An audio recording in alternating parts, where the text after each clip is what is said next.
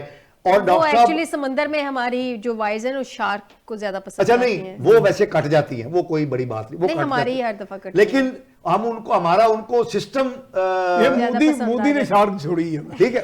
تو کہنے کا مطلب یہ ہے کہ بنیادی طور پہ نقش جو ہے وہ ہمارے نظام کا ہے, جب تک ہم نظام تبدیل نہیں کریں گے. آپ دیکھیں ڈاکٹر صاحب نے کتنی خوبصورت بات کہی کہ ابھی اس کو ٹرمپ کو 100 دن نہیں ہوئے تو اس نے مطلب بیسک جو تبدیلیاں تھی نظام کے اندر وہ لے آیا ہے. ہر چیز وہ سپیڈلی کر رہا ہے. 100 ڈیز کے اندر اس نے ڈائریکشن طے کر لینی ہے, ڈائریکشن قوم کو نظر آنی شروع ہو جائے گی کہ قوم سے جو وہ وعدے کر کے آیا ہے اس کے مطابق جو ہے اس کی حکومت کام کر رہی ہے. انفارچونیٹلی ہمارے 77 سال ہو گئے ہیں, ابھی تک پاکستان کی معیشت کی ابھی تک لائن اینڈ لینتھ طے نہیں ہوئی.